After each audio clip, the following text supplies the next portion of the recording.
Hey Rockstar, are you in the greatest band on earth but nobody is booking you? In cooperation with Aspire Consulting and Coaching Group, James A. Media will be hosting a workshop about electronic press kit and how these marketing tools can help take your band to the next level. Wednesday, December 4th, 2013 at 6:30 p.m. For more details, visit v103.net or jamesamedia.com. Thank you for watching the Jam Cam. I'm your host, James 7X, and today on the show, I've got Pam Shankar. Pam, thank you for joining us on the show today. Thank you for having me.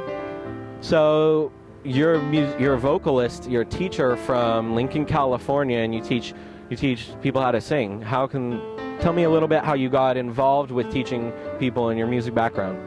Well, singing has always been something that I've excelled at. My dad taught me how to sing, and I just wanted to be able to do that for someone else. And like, singing has been such a inspirational thing for me to do. It just brought me out of my shell, and I think that a lot of our children nowadays, they need to be brought out of their shell. So I wanted to do that for someone else the way that my dad did for me.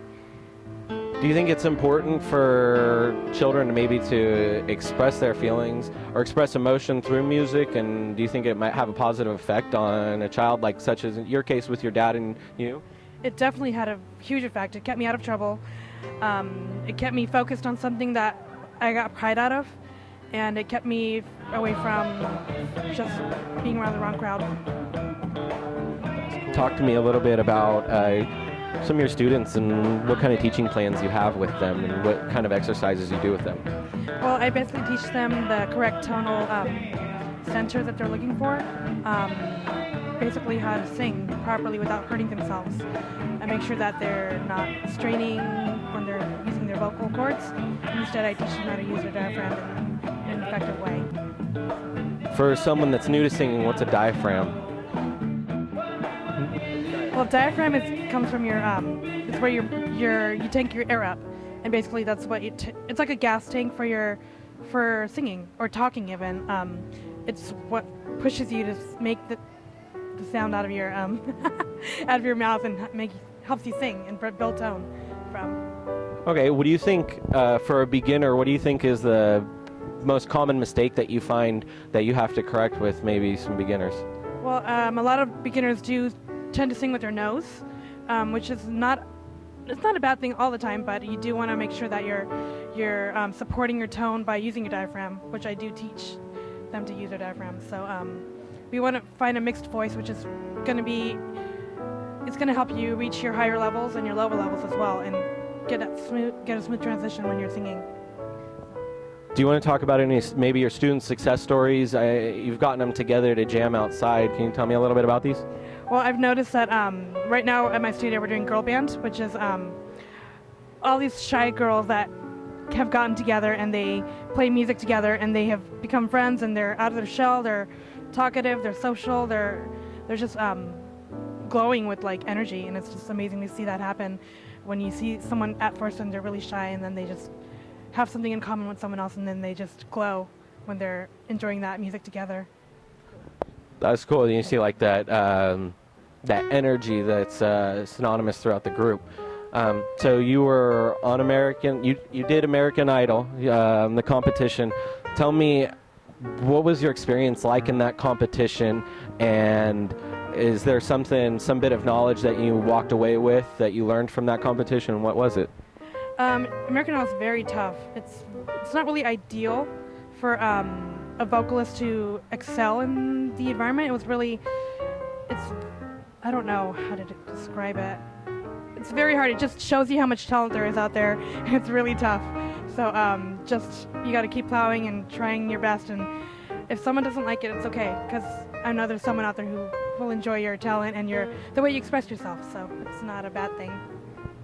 Can you give us a few measures of maybe a song a cappella? Sure. I heard he sang a good song. I heard he had a style. And so I came to see him and listen for a while. Very nice. That was very beautiful. So you've not only made the American Idol attempt, everybody's done that, but not everybody gets to be a King's anthem singer. Can you tell me about your experience as a King's national anthem singer, and then also, are you going to be singing anytime soon? Actually, that experience was something that changed my life. It was the happiest I've ever been. I auditioned for that spot at Arca Arena when it was called, I think it was Power Balance Pavilion at the time. Still call Arca Arena. Yeah. I mean, I grew up here too, yeah, so everything is like Arca Arena. We know it as Arca. But yeah, it was an amazing experience. I got to sing in front of, my whole family was there, my friends were there. I got to sing in front of the Kings players, which is kind of awesome. And I met a lot of cool people, and it was just crazy being able to sing in front of all those people and not freaking out, which I probably should have done. I don't know why I didn't do it, but and actually I'm going to be doing it again on January 29th. If you're going to be in town, please do catch it. Hopefully. What is the biggest thing that you've learned from that experience? That it's going to happen for you. I mean, you got to keep trying. Whatever you do, like you think it's not doing anything, you got to keep trying. You got to keep your head up. You got to keep going. You can't let someone tell you it's not meant for you. You got to keep going. So never stop. If you believe in yourself, you can make it. I think you have a really amazing musical past.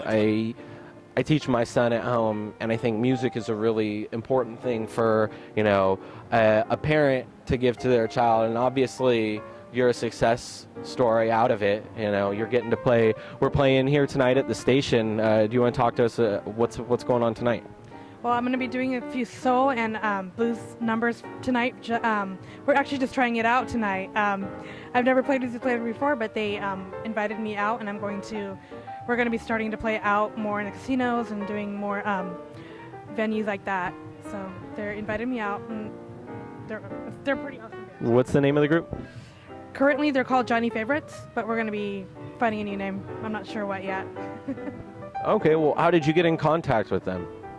Actually, I did through my studio. There was a karaoke competition that I was able to judge, and the band that was playing is the band that I'm being asked to sing with. So they're a pretty rockin' band. So if you haven't heard of them, check them out. So if someone wants to get in contact with you about maybe vocal lessons, getting you to come out to do some singing for a major sporting event, we got that new FC Republic, the soccer team. That'd be kind of cool to go out and do the soccer team. And then, who knows? Maybe we'll get to go do football. Super Bowl. That's next. You hear that? We need to get Pam Shankar on the Super Bowl. I hear you, Madden. Hook it up, Uncle Madden. Put down the cheeseburger. We need to get her on there. Where can they find you? They can find me at either imaginemusicinstruction.com, or they can just contact me directly, email me, pamshankar@gmail.com. Either of those ways would work. Just ask for Pam. Very cool. Well, thank you so much. Is there any final words that you want to give to maybe your fans that get to check this video out, maybe new fans that you get exposed to? I just want to say, you got to watch Jam Cam because he's amazing and he's bringing up all the new talent. Jam Cam, out.